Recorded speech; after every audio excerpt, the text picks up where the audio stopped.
Good morning, good morning. Good morning. Those are rough words to say, huh? Good morning. We become so accustomed to saying them, we forget what they mean. Chassidus teaches us that it is a good morning, but it's one of those mornings where it's really, really hard to see. Welcome to those that are here in person. Welcome to those that are on Facebook. Welcome to what was advertised as Demystify Chanukah, the second installment. So last week we went through some of the practical laws of Chanukah, and today we're going to be going through some of the spiritual insights into Chanukah. The good news is that Chanukah has a lot of messages. If you're looking for good news, the good news is that Chanukah has a lot of messages that are very, very pertinent to us on this morning. We're going to go through them. But I want to open with a prayer by saying some Tehillim. And we're going to say some Tehillim both for the Aliyah of the Neshamot of all those that were murdered in cold blood in Sydney, Australia. My understanding is that there were 2 Chabad Shluchim that were among them, and that's just grown. Yeah, that's my understanding. Rabbi Eli Schlinger and Rabbi Reuven Morrison. Rabbi Eli Schlinger, I don't know personally, but he's a classmate of my brother's. Rabbi Reuven Morrison, I never heard of. I didn't know that he was a Chabad rabbi in Sydney. I don't know all the Chabad rabbis, but that's my understanding. And that's only to say that's the grown Chabad Shluchim. That's the adult Chabad Shluchim. Not to talk of the young Chabad Shluchim. I don't know yet who's who. My understanding is they're Reuven ben Manya and 5 Eliezer ben Dobra Bella. These are 2 of the Jews that I see here, that are names that we know of that are confirmed among the dead. And Hashem Yikom Damam is what we say, the mayhem. God should avenge their blood. So we're going to dedicate today's class to their memory and to their Kiddush Hashem, to their sanctification of God's name. But also, and equally as important, to the speedy recovery for all those that were injured. I have a list of names here. I have no idea how up to date it is. I know it was posted where I see it at 7 a.m. Our time, that is. I don't know how up to date it is. I heard 400. I don't know. It is, as always, there's going to be conflicting reports, and we're not going to know details, the actual details, until 400, 500 that were there, that were present, not among the injured. I admit, usually I'm really on top of stuff, but I saw something, but I wasn't sure what happened. So last night, not last night, in other words, tonight in Australia, I think a few hours ahead. So here it was last night. It was at 12 a.m. I think, or something like that. And in Australia, it was already the first night of Chanukah. Thank you, Anna, for breakfast. Thank you. Muchas gracias. Some gunmen, Yimach Shalom Zikram, opened fire at a Chabad menorah lighting on Bondi Beach, in Bondi Beach, Sydney, Australia. And the last I heard was that 12 were dead and that many were injured. I don't know the exact numbers. What I do know is that minutes ago it said 29 injured, 11. 29 injured, 11 dead. Okay, so I guess that's where it gets updated a little bit. I can read you these names that we have that we should daven for. So when we say Tehillim now, we'll daven for them. Yonatan ben Sipora, Yaakov Dov ben Penina, Chaya bashter Nesara, Reuven ben Manya, Yaakov ben Ethel, Arsen ben Zoya, Yaakov Halevi ben Miriam, who it says is undergoing serious surgery, Dov ben Talia, Moshe ben Binyamin, Moshe Yonatan ben Sipora, Toba bat Fega, Elon ben Ira, 5 Eliezer ben Dobra Bella, Elon ben Shimshon, Yehuda Leib ben Manya. That one I actually have an update on. Yehuda Leib ben Manya is one of the sons of the Shluchim from Texas. I guess he was there. For some reason, one of the older sons of the Shluchim from Texas, from College Station, Texas. I actually know them well. Rabbi and Mrs. Lazarov, so their son, and I actually saw that he posted sometime in the middle of the night that he was undergoing surgery, but that he was in stable condition, but still critical surgery. The next one is Shoshana bat Minet and Levi Zev ben Elisheva Rachel. I don't know any of these people, but we're gonna say some Tehillim for them. So if you know the Tehillim, please say along. If not, I'll try to do verse by verse, like that you can follow along with us. We're going to do chapter 121. I can get the book. Sure, you want to get some books? We'll say it together. Sure, get some Tehillims. We'll say it together. It's the least we can do. Obviously, is to say Tehillim and to dedicate this class to them. But it's also the most we can do. I want to explain what I mean by that. There are no words, of course, and yet there are many, many words. What I mean by that is like this. There are no words in that we should be shocked to our core. We are shocked to our core. But there are many words, unfortunately, because we have been down this road before. We have examples from the Rebbe to follow. We have examples from our own lives to follow, whether it was 2 years on Simchat Torah, whether it was Pittsburgh, whether it was Poway, etc. And unfortunately, we have many, many words for a situation like this. The reason I'm not going to share many of those words is because the Rebbe always encouraged us that when it comes to a personal, small suffering, small I mean in comparison obviously, in our own lives, that's fine. We could go ahead, we can give ourselves our own inspiration, and we should take our own inspiration from it. We should know that that's something that we should take in messages in our own lives, that we should increase, etc., etc. We should do all those things in our own lives, because that's when we're talking to ourselves. And there's a message in it, and it's the ultimate good, etc. When it comes to another Jew suffering, even if we still believe that that's true, we never give an excuse to Hashem for whatever good, so to speak, this situation has in it. For whatever light this situation has in it, we never give an excuse to Hashem. Because whatever message it is that we're supposed to learn from, whatever increase in light we're supposed to have from it, there were other ways that He could have sent us this message. There were other ways that He could have made it happen. And that's, I think, the most important message on this morning is that there's no excuse for Hashem. No matter what explanation we have for it, no matter what beautiful, elaborate, and eloquent thing or email or post that you'll see over the next 24 hours, none of them give an excuse to Hashem for what happened. Now you may notice that I'm putting a very firm emphasis on Hashem. And a lot of people get very uncomfortable with that. People get uncomfortable with that with the Holocaust. People get uncomfortable with that with October 7th. Why are you saying it's all Hashem? What about, and insert your own preferred expletive, the XYZs who perpetrated this act? What about them? And the answer is like this. The answer is like this. They have a lot to own up to Hashem for, no question about it. That part is outside of my control.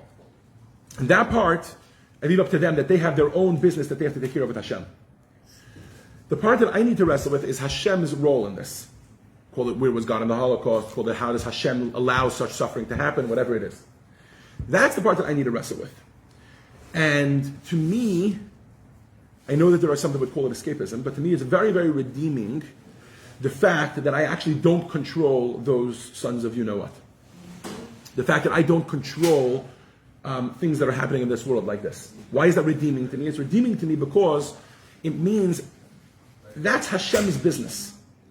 It's not my business, and I refuse to give Hashem a pass on it, and I refuse to explain it. It doesn't mean I'm not hurting. I'm hurting tremendously. A lot of the people that were killed and that are currently injured and that we're davening for are people that are too close to home. Not that it needs to be any closer to home than the fact that they're Jewish and that we're doing nothing else than being at a menorah lighting. But they're even closer than that to home, and it hurts a lot, and it suffers a lot. But as I told a friend of mine this morning, so a friend of mine called me this morning, and he's on vacation currently. He's skiing. And he was telling me about how horrible it is, etc. And he said, "What are you doing? What are you doing today?" And all of a sudden I realized the pain that's different in his situation than it is in my situation. Why? Because in his situation, he's on vacation. Vacation is a time frame of our lives that we clear out from all things that we need to do, and all of a sudden it gets filled with this grief and with this pain and with this suffering. And it all of a sudden made me realize the thankfulness that I have to Hashem, that I have a gift, that I have such a busy day today. And as difficult as that day is going to be, my brother posted a picture that he was packing up for a menorah lighting or whatever it was, and he left some stuff on the side of the road, and he drove somewhere, he had to put it back. I did things like that as well this morning. I almost got into an accident. I was on my phone looking at news and davening for people while I was on my way to Ralph's to pick up the stuff for breakfast this morning. But it's such a gift that Hashem gives me to be busy. Because at a time like this, I think the only thing that Hashem wants from us is to increase in light. I sent a message out this morning to all those, like I do every Sunday morning, to all those for the Rap Club. And this morning, obviously, the message was different than it usually was. And the message was, the Rebbe always told us that the moments before dawn, the moments before dawn are always the darkest. The darkest part of the night is the moments before dawn. One of the analogies that the Rebbe always used was of two fighters. Anybody ever watch UFC or something like that? And usually the fight starts off, everybody's right there on equal footing, and then eventually somebody gets the upper hand, and slowly it starts to turn one way. And then always, in any fight, by the way, whether it's a controlled fight or whether it's a non-controlled fight, right, like at a bar or whatever it is, always at the end of the fight, the person who's losing gets like a resurgence of energy. They get a resurgence of energy because it's like they know it's almost over and they're going to give it their last shot. The Rebbe compared these moments of godless, these moments of exile to that. And those were my first thoughts when I saw the news. that the moments before Geula, the moments before Mashiach, those are the moments that evil is going to give it its last fighting shot, its last, attempt. And it's up to us, as the other fighter in the fight, to make sure that we hold strong. We deliver that last blow so we can KO this galus, the forces of evil and exile, so that it never rears its ugly head again. So it has nothing to do with those people. If those people think that they have control over our lives, that has nothing, obviously not. If a couple of people with some AK-47s or whatever it is think that they can control our lives, that's obviously not. And if this story reminds us anything, it reminds us not to be control freaks, not to think that we could control those people, or that we could control the forces of evil, that we could control, we have to do the small part that Hashem gives us the control we do have to do. Trust me at today's menorah lighting, in addition to 2 trained members of Magen Am, for those who are familiar with Magen Am, and in addition to an extra police presence, there will be former law enforcement that are members of our community that will be there carrying, etc. And there will be lots of extra security, trust me. But ultimately, whatever security we put will never protect us if Hashem wants something to happen. And it's up to Hashem. And if we didn't realize that, now we realize that. So we have to remember that it's up to Hashem. We have to remember that He has one specific mission that He has from us. And that's the only mission. And that mission doesn't change no matter what. And that is the small part of the world that we do control, where there's darkness in our lives. For example, if you didn't want to get out of bed this morning, very understandable. Or if you don't want to show up to a menorah lighting today, very understandable. Right? That's the tiny drop of darkness that you are given that you control. It turns out, as egotistical as you are, and as much as you think you control the entire world, you don't. You don't control what terrorists on October 7th are going to do. You don't control what somebody's going to post online, and you don't control which politician. It turns out we don't even control which politicians are going to end up in power. We get to do a little tiny part, a little tiny vote, but we don't even control which politicians are in power. In New York, or in California, or in our city, or which resolutions get passed in the city, whatever it is. We always have to do our part, but we never control it. What we do control is the tiny little part of the world that Hashem gives us. And it turns out that tiny part of the world is very, very significant.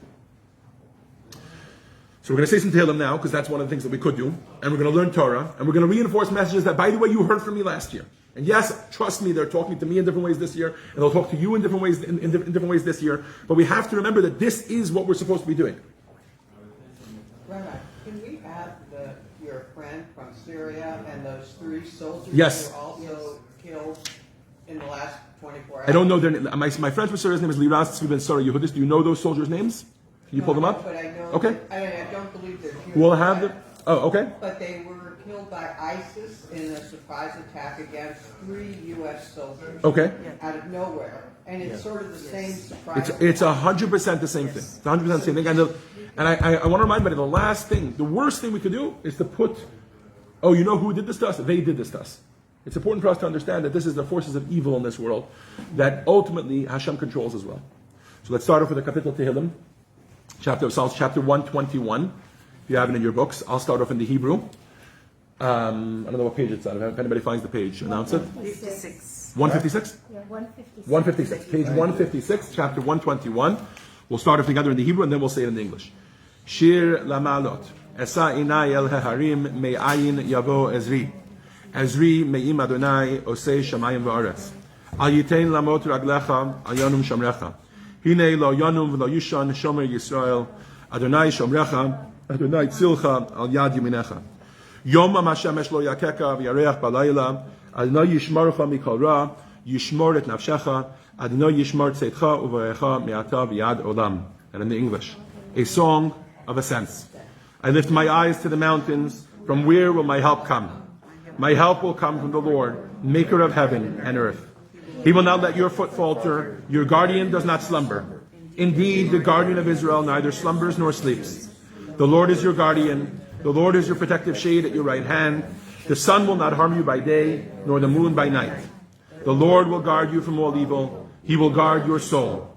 The Lord will guard your going and your coming from now and for all time. May all those in need of a speedy recovery have a speedy recovery, and may those Kedoshim, those holy, holy, holy souls, whose lives were brutally taken from them, may they storm the heavens and tell Hashem, we did our part, and we want to be the last ones. We want to be the ones that will cause that Mashiach will come right now. So, on that note, we're going to dive into a message of Chanukah. We all know that the general message of Chanukah is light over darkness. And that doesn't change today, as much as it feels like it should change, as much as it feels like it's difficult to do, it doesn't change. And I'm going to open with what I plan to open with before today's class, but it's so much more important now, because over the next 8 days we're going to be doing a lot of thinking about these people, especially as it comes out exactly how many died, how many were murdered. Hashem Yikom Damam, may Hashem avenge their blood. And as it comes out, all the details of this, and it's going to get harder and harder. As we know, always the beginning is like a shock, but it's going to get harder as we learn the details of it. So I want to remind you of a Hasidic saying. There's a Hasidic saying that the Rebbe has always encouraged us that when you light the menorah, we're going to do so tonight. We learned last week all about how to light the menorah, the fact that we light it a little bit before sundown, right, and then it goes into sundown, and it's supposed to light at least 30 minutes after dark. And when we light the menorah, we are always encouraged to listen to the candles. It's an interesting statement. Interesting Hasidic idiom. You listen to the candles. You light the menorah, they're burning. You're lighting oil candles, which is probably the best for the mitzvah, and probably is certainly the best for the mitzvah. You're lighting regular candles. You're lighting a menorah that has great significance because it's your grandmother's, or you're lighting a menorah that you got from some Chabadnik on the street who disposed of a menorah. It doesn't make a difference. You light the menorah, and there's candles lit, and you're supposed to look at them. You're supposed to listen to them. What does it mean to listen to candles? First of all, to the best of my knowledge, they don't make any noise. I mean, of all things in this world, to listen to your davening, I guess, because you're davening and you can listen to your own davening, to listen to a class, to listen even to a mitzvah, you're putting out the film and it makes some noise. How do you listen to candles? Candles burn silently. Of course, it's a euphemism for listening to the messages of the candles, that it turns out that these candles have very, very strong messages. Candles play a very, very significant role in Judaism. We light candles all the time.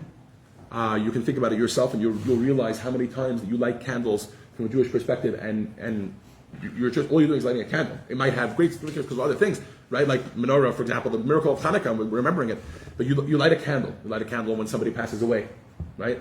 For 7 days, for 30 days, for the whole year of Kaddish, some people keep a candle lit in their home. Ner neshama, a candle for the neshama. You light a candle every Friday. When women light candles, if there's no women in the house, then the men should light candles. Every Friday night. Light candles before Shabbat. We're taking in Shabbat, holy day, I get it, yeah. And we know the significance of lighting candles, it's connected to Shabbat, etc. But why candles? Why do we light candles? We light candles before a holiday, right? We light a candle on Yom Kippur.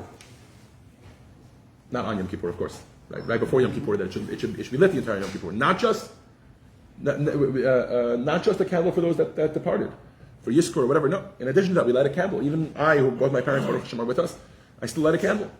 And then, of course, Hanukkah, we light candles. Right? Why are we lighting candles? So there's a verse in Tanakh that says as follows: Ner Hashem Nishmat Adam, which means that the candle of God is likened to the soul of man. What does that mean?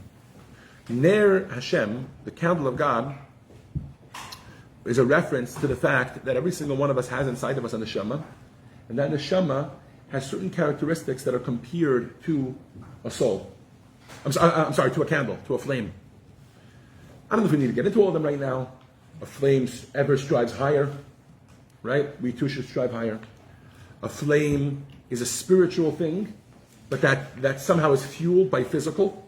Right? It's fueled without physical fuel, whatever it is, wax or oil or gas or whatever it is. The flame cannot stay. Our soul is the same way. Our soul is connected to a body, and the body fuels that neshama and helps that neshama to do what it needs to do. In other words, when we look at a candle, we are supposed to see a reflection of our neshama, a reflection of our soul. Okay, beautiful. So now I'm listening to the candles. I'm sitting here. I see a candle lit. I feel the reflection of my neshama in that candle. What messages am I supposed to be listening to? So it turns out, I'm sure many of you are familiar with this, those of you at least that attended the Monday class, lesson 4 of the Kabbalah of Meaning, we spoke a lot about the fact that every day has an energy. And when we listen to the candles, what we're supposed to be listening to is to the energy of that day. In other words, every single day of our lives has a specific energy. Really, every moment has a specific energy. This comes because God recreates every single moment. And in fact, God is almost breathing life into that moment. The Kabbalists talk about the fact that energy from God always comes in an in and out form. Ratzoi v'shuv, running and returning. There's different phrases that are used. In other words, that the light or the energy is kind of going out from God and coming back into God at every moment, in and out. It's one of the ways that we're, by the way, that we are compared to God. We're created b'tzelem Elokim in the image of God. We breathe in and out. Our blood pumps in and out. Why? Because the energy from God comes in and out. And at every single moment, that energy is pulsating at every moment. So right now, there's a certain energy for today. And that energy is going to drastically change this evening as we enter the energy of Chanukah. And as we enter the energy of Chanukah, we're going to be called upon to be in tune with the messages of Chanukah. And those messages of Chanukah, by the way, precede even the story of Chanukah. It didn't start with the story of Chanukah. That moment is a moment that has a particular energy that was revealed to us on Chanukah. With the story of the Maccabees, with the story of the miracle of the oil, etc., etc. And so when we say to listen to the candles, what we mean is, you lit the candles, great, thank you. You did the exact right thing you're supposed to be doing at that moment. You're commemorating the miracle, and yes, you should remember the miracle. But as we light the candles, we say a blessing. Blessing in Judaism is very, very often supposed to be like almost your mantra for your meditation, like your spark for your meditation, for what you're thinking about as you're doing this mitzvah, right? So what do we say? Of course, we make a blessing, thanking Hashem for the opportunity to light the menorah. Beautiful, to connect with Him through lighting the menorah. Then later on, we're going to say a blessing, thanking Hashem for bringing us to this day, Shehecheyanu. That's on the first night, or the first time we light menorah. Of course, you're going to say that blessing because thanking Hashem for bringing us to this moment. This moment is unique. But the middle blessing, or the second blessing on every other day, goes like this. She'asa nisim lavotenu, who made miracles for our forefathers. Bayamim ahem at those days, bizman hazeh at this time. What does that mean? What does that mean? So if you happen to be on a day when a miracle is performed for you, okay, great. He made miracles for me then, he makes miracles for me today. He makes miracles every single moment of my lives, and it could be a moment of gratitude, that's fine. But that blessing is a call to this point that we're talking about, to listening to the candles. That we are supposed to be lighting the menorah, looking at the candles, and taking messages in our lives. This year, those messages are going to be all wrapped up with other messages, right? But we're supposed to be taking those messages into our soul. The whole point that it's a candle, it's reflecting our neshama. Our neshama is supposed to be taking a message from those candles, from the fact that there was a miracle in those days that somehow affects us at this time. And that's because while the miracle of Chanukah might not be occurring today, the message of Chanukah does. The message of Chanukah, or the spiritual energy, or if you want to call it of Chanukah, is at every moment reverberating in our lives, but particularly on Chanukah, as Chanukah comes, we're supposed to be taking those messages into our lives. And there's a few things that are very, very unique about Chanukah, but today we're going to go through 6 messages. Okay? They're on the handout in front of you. This is from the most recent class, for those that were there. And there's a Chanukah energy, there's a way that happened on Chanukah, and then there's a way that it applies to our life with every single one of us. Okay? And you're going to see that a lot of them tie very, very much into exactly what just happened in Sydney and our reaction to it, particularly the last 2. I should say the second one and the last 2. So let's start off with the first one. Jeff, if you can read for us, please. First about the Chanukah energy, and then about how we apply it to our lives. So the message is that we should always go up. How does that work? What is the Chanukah energy? Go for it. Each night of Hanukkah, we add a new candle, building light and never remaining the same. And how do we apply that to our lives? Well, I'll tell you. Jewish life, too, must grow. Stagnation is not an option for a living soul. If you open up the Talmud to Tractate Shabbat, which is the tractate in the revealed part of the Torah, which talks about the laws of Chanukah. It starts off, my Chanukah, what is Chanukah, and it goes through all the details of Chanukah, the history of it, and how they made it a holiday, etc., and then it talks about the laws of lighting the menorah. Beautiful. Very quickly, you get into an argument. That's what happens in the Talmud, right? You get into an argument, disagreement, between who and who? Anybody? The most famous people to argue in the Talmud? Oh, Hillel. Beit Shammai, well, not Hillel and Shammai, they actually argue very, very rarely, but Beit Shammai and Beit Hillel, the house of Shammai and the house of Hillel, they have an argument. What is the argument? How you light the menorah. Okay, now, what was that? Of course, right, that's what I said. Very, very quickly you end up in an argument. Now, before that argument, here's what happens, okay? The Talmud says, what is the basic miracle, what is the basic law of lighting the menorah? Anybody know what the basic law is? If you have very little resources, and you're going to do the basic bare minimum of lighting the menorah, does anybody know what you're supposed to light? No, not the shamash. One candle. One candle, not 8. One candle. Every night of Hanukkah. For the entire house, not every person in the menorah. Sometimes you get these pictures. Tonight we'll see as I open the WhatsApp and everybody starts posting their selfies of the menorahs, we'll see some people have like 30 menorahs. Like them all. One light, one candle, for the entire household. And then the Gemara continues. V'hamahadrin, those that want to do the mitzvah with extra, whatever, extra beauty, they should light one candle for every person in the house. Each person should light a candle. The hamahadrin, min hamahadrin, and they should light 1, 2, 3, 4, 5. But there's a disagreement. Bet Shammai says you should light the first night 8, and then go down 7, 6, 5, 4, 3, 2, 1. Each night of Chanukah. And Hillel says you should go up. Now, anytime there's an argument in the Talmud, the first thing the Talmud asks is, "B'may k'miftige?" What are they arguing about?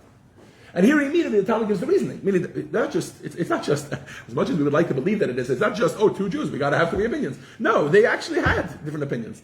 So Beit Shammai says that this is a reflection of the way the Parei HaChag work. This is a reference to the sacrifices that were brought on Sukkot. On the first day, 14 were brought, and then 13, and then 12, and then 11, and went downwards. And there's a whole reasoning for why it went downwards. And he says that therefore the lights of Hanukkah should go the same way. But Bet Hillel says you have to go upwards. Why do you have to go upwards? Because when you start off on the first night with 1, he says, when it comes to matters of holiness, we have to go up, we cannot go down. We're never allowed to go down. In our own lives, says Hillel, the message of Hanukkah is that we have to be increasing in mitzvot, we have to be increasing in Torah study, we have to be increasing in our holiness in our own lives. Whenever it comes to matters of holiness, we have to be increasing. So on the first night we light 1, on the second night we light 2, etc., because we increase in light. This is a very, very powerful message in every single one of our lives. It's a powerful message every year, every day, but it's especially a powerful message in light of the fact that some light was diminished from this world last night. So then we certainly have to be adding in light. This brings us to our second point. You heard that? Can you read for us, please? The message of self-sacrifice. What is the Chanukah energy? The Maccabees fought against impossible odds, risking everything for what they believed in. And how do we apply it to our lives? There are moments when we, too, must stand for the truth, even when it costs us. Isn't that what we're doing tonight by going to the ceremony even 100%. when there's some fear or Yeah. danger? 100%. But I think this ties into another point that we were talking about when we were talking about the events that just occurred before we started the class. I think it ties into something else. The Maccabees had such a healthy dosage of what in Hebrew is called bitachon. Bitachon means trust in Hashem. They had such a healthy dosage of it that that's something that we need to learn from. And it's not often spoken about. They had such a healthy attitude towards bitachon. Bitachon, trust in Hashem, doesn't mean sitting on your couch and saying Hashem is going to take care of me. There probably were Jews who were doing that sort of bitachon in the story of Chanukah. We don't know them. They don't have a name. They don't have individual names. They don't have, we don't have them labeled as individual people. We don't have them labeled as a group of people. Instead, we have this group of people called the Maccabees. The Chashmonaim. Who are the Chashmonaim? The Chashmonaim are people who I think today would be called stupid. They were stupid people. They did very, very illogical things. They would be called crazy, fanatics, weirdos. You're going to fight an army that has elephants, that has tactics, that has numbers, that has strategy, etc. You're a ragtag bunch of warriors. What's your plan? But it turns out they weren't idiots. They had a plan. They knew they had to go out and fight.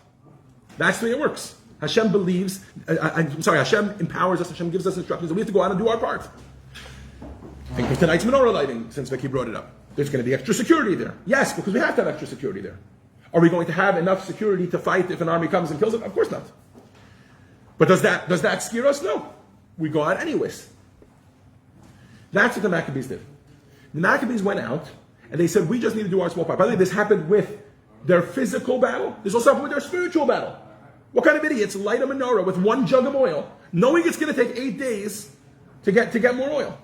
Only crazy people, only fanatics, only people that are like, I don't control the world. Hashem controls the world. I just need to do my tiny little part and He will do the rest.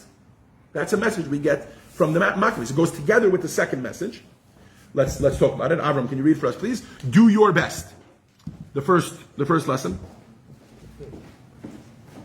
What is the Chanukah energy of the Maccabees? The Maccabees could have settled for impure oil, but they Insisted on doing?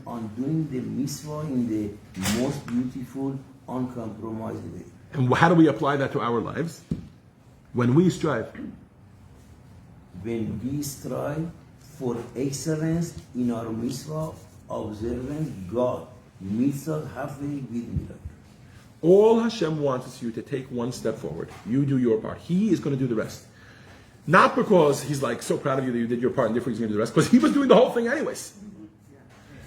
And all you need to do is your part. And this is a message to every single control freak out there. Every single one of them. To perfectionists that struggle with OCD, or to Jews who struggle with, I want to control it all. I'm going to come and I'm going to be wearing bulletproof armor and I'm going to, I don't know, whatever, the menorah lighting will happen in an underground bunker or whatever it is. Right? The message then for the Maccabees is, who do you think you are that you're going to control everything? It's impossible for you to control everything. You were never called upon to do everything. You were never called upon to control the situation. You were called upon to do your part. One jug of oil was handed to you. Hashem gave you that. You light that jug of oil. You have 50 warriors, 100 warriors, 250 warriors. That's what you have to fight the mighty Greek Empire. Fight with that. You should be willing to give up your life for Hashem. But don't worry, Hashem will take care of the rest, and Hashem will make sure that the rest is taken care of.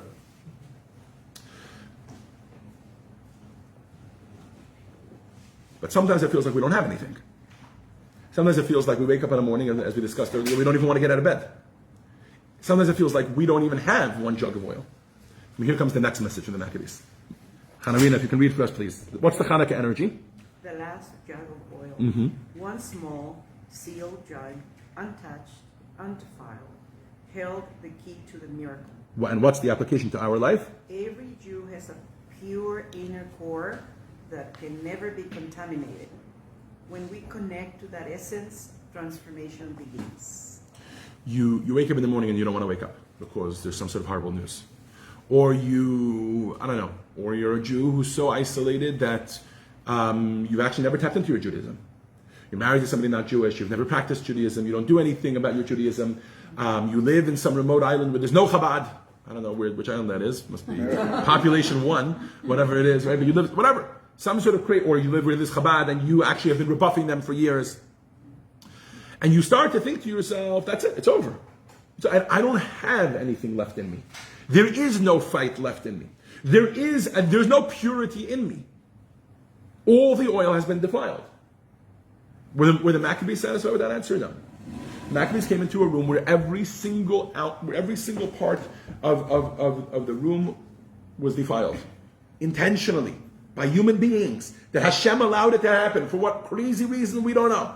Today we could say, okay, because we have the story of Chanukah. I don't know that at the time that would have helped. If they would have even known at the time that this was going to bring them, I don't think that would have helped them. They would have been like, I'm suffering, I'm in pain. What does that help me? They went and they defiled every single type of oil. And according to the Medrash, the jug of oil they found was miraculous. For those of you that were here was it Rabbi Gordon that was sharing? Where that jug of oil came from? Yes. The same jug of oil, right? It was a miraculous jug of oil. It wasn't supposed to be there. It turns out the Assyrian Greeks were very, very thorough in their job. They knew what the anti-Semites are very thorough in what they do. Those that hate us and try to extinguish our light, they're very, very thorough in what they do. But it turns out that there's a part of us, just like there was a jug of oil that is miraculous, that is above nature, that they cannot defile, even if they try to. No matter what they do with their ugly hands, they can't get rid of it. And that's our neshama. And our neshama, the reason they cannot do anything against it is because that's the one part of us that we have. It's really the only true part of us, but that's our core, that is godly. And what is evil? Evil is godliness, okay, in this crazy form that we don't excuse Hashem for, etc. But it's also part of God. We don't believe that evil is some other force in this world. As crazy as it is to wrap our brains around, as hard as that is for us to wrap our brains around, evil is also subjugated to God. It is godliness in some crazy warped form, right? So when it encounters pure godliness in the heart of a Jew, in the soul of a Jew, it cannot contaminate it. There's no way. So when we feel that we are at our darkest, when we feel that we are at our least hopeful, at our most vulnerable, etc., We have to remember that we have this tiny jug of oil inside of us that can never be contaminated, therefore it isn't contaminated, and we can just choose to light it. That part Hashem never does for us. Hashem never lights on Hashem before us. Inspiration comes from above, all that, but only you can light your own jug of oil. And when you light it, it starts to melt away all the darkness that there is in your life. It starts to shine. In English, usually we call this showing up. You don't know what to say. You don't know what to do. You don't know how to do it. Show up. There's a menorah lighting today at 3:30. The worst thing you can do is just not show up to it. Because that's how evil wins. There's there's a class at 9:30. There's a rap club at 10:30. Whatever it is. There's a friend who you're supposed to meet this morning to go walking. The worst thing you can do is text that friend, I'm sorry, this morning I can't. That's letting the darkness win. The first thing we need to do is show up. Do it. Put your step forward. And as we learned already, Hashem will do the rest. You just have to do your part, even when it seems futile. Even when it seems like you're just a tiny Maccabee against a massive army, whatever it is, right?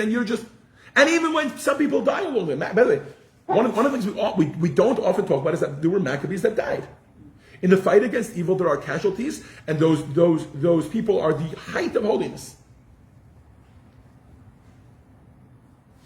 Isn't that the best way to honor those rabbis who passed away? 100%. Is to stand up and... There are videos of them saying so. Unfortunately, since this is not the first time, there are videos of them saying so. There's a video of Rabbi Schleinger, Hashem Yikom Damav, from this past Rosh Hashanah, talking about how it's been a difficult year, but that we need to show up. And of course, that's what they would want. And never mind what they would want, that's what Hashem would want. Which brings us to our fifth point. Miriam, if you can read for us, please. Lighting up the darkness. Outdoor Judaism. No, the fifth one. Oh, lighting up darkness. Hanukkah candles are lit specifically after nightfall. The mitzvah isn't to light in broad daylight, but to bring light where it's cold and dark. Torah can illuminate even the hardest moments of life.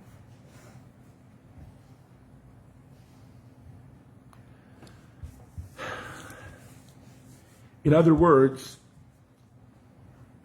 okay, let's talk about Chanukah first, right? The technical element of Chanukah. The mitzvah of Chanukah is to light the Chanukah candle specifically when it's dark. It's one of the only mitzvahs that we do specifically when it's nightfall, specifically when it's dark. Most mitzvahs are doing it. You come to me and you say, Rabbi, hey, I didn't put on tefillin today. Can I put on tefillin? And it's 6 o'clock at night in the winter, and it's after dark. You can't put on tefillin. It's not a mitzvah we do by day. It's not a mitzvah we do by day. Whatever, all sorts of mitzvahs. We don't do many mitzvahs. We don't do them by day. We don't do them by night. They're daytime mitzvah. But the Chanukah menorah is probably from the only mitzvah. I mean, I guess the Seder, whatever, But this is a mitzvah that's specifically supposed to be done after nightfall. Why? Because the whole message of Chanukah is that the light is supposed to be after dark. It's not just supposed to be after dark, adekala, rigla, the tamidoy, until the last merchants from the market are gone. But in addition to that, it's supposed to be done outdoors, in the dark. Joyce, if you can read for us, please, the last one, outdoor Judaism. Outdoor Judaism, the Hanukkah lights are meant to shine outward, out to the street. Judaism isn't just a private practice. It's something we are meant to share, to live publicly and proudly. So you think to yourself, okay, I get it, Rabbi. We're supposed to show up. Tonight we're supposed to add in light. So it's light over darkness, etc. Why can't we have it at Chabad? Chabad can fit all those people. We'll put a menorah up at the front near the ark. We don't put any chairs in the room. We'll fit all 300, 400, 500 people, however many people usually come to City Hall. We'll fit them all in this room, packed, but person to person. We'll do it in here, and we'll surround the place with SWAT cars, etc. We'll be much safer, right? Comes the miracle of Chanukah tells us, no. It's all about the outdoors. The mitzvah of the menorah is actually specifically to light it out Pesach Beisem Bachutz at the door of his house to be facing towards the outside. If we go to Israel, we discussed this last week. They have the little glass boxes outside their homes, right? Sure, there's provisions, when there's anti-Semitism, whatever, fine. So we don't light it outside because somebody will put it out, somebody will destroy it, etc. We do it inside, no problem. But that message is still there. And the Rebbe fought a battle. Chabad fought a battle. The Rebbe at the helm for the public menorah. For those of you that are aware, there's even a Supreme Court ruling about the public menorah, that it's legal for the public menorah to be on public property. Allegheny County versus some county in Pittsburgh versus whatever, I forget the exact details of it, against the public menorah, that they want that the public menorah should not be allowed in public spaces. Oh, it's a Jewish symbol, separation of church and state, etc. And the Rebbe thought that it's actually the exact opposite. This is a message of freedom of religion. This is a message of think about what the menorah celebrates. The menorah celebrates people, yes. County v. Allegheny v. ACLU. Thank you for the exact. Did you just Google it, or you already knew it? A+ in common law, baby. So you know by heart. Tell me the truth. You just Googled it, or you knew it already? A+. But tell me the truth. You Googled it By heart. by heart. Good for you. All right, there you go. Anyways, Don't know my kid's birthday. very good. Thank you. And it wasn't just there, by the way. There's letters that Rebbe wrote. First of all, unfortunately, very often our worst enemies are within. There were Jewish federations and Jewish infrastructure in certain cities that didn't want the public order to go off. They felt it would add an anti-Semitism, etc. And the Rebbe always fought that no, it has to be on the outdoors. It has to be public. We have to wear our Judaism on our sleeve. It has to be public. It has to be a public menorah out in the public, on city property if possible, to reinforce this message of freedom, to reinforce this message of the fact that not only, and the Rebbe always emphasized the fact that our founding fathers were believed in God. Right? And that the menorah is remindful of our freedom of religion, the fact that we are allowed to practice Judaism in this country, that America is a free, etc., etc., etc. That's the last message about outdoor Judaism, about the importance of doing it outdoors, in the public, in front of other people, and no matter what the world may throw at us, we are going to be here. And we are going to be here proudly, we are going to be here loudly, we are going to be here fiercely Jewish. I'll end on that note, but hopefully, first of all, you can take this paper home with you, obviously, but hopefully that has been enough material. It's certainly enough material for me, that every single night, as we light the menorah, we should be able to look at the candles, we should be able to listen to the candles, to the messages that the candles tell us, to the messages that they told Jews who were lighting them in the concentration camps, to the messages that they told Jews who were lighting them on the front lawn of the White House, to the messages that they tell Jews today in the wake of such a horrible, in the midst of such a horrible time in history, the message that they tell us, the message that they remind us. And as difficult as that is to listen to it, as difficult as it is to understand and to internalize. And nobody said you're not allowed to cry when you watch them. And nobody said you're not allowed to laugh when you watch them. And nobody said you're not allowed to hug your loved ones while you watch them. That can all be part of it. But we have to listen to the messages of the candles, to internalize it and to act and to show up and to go out there and spread light over darkness, joy over negativity, and to do so in a proud and loud fashion.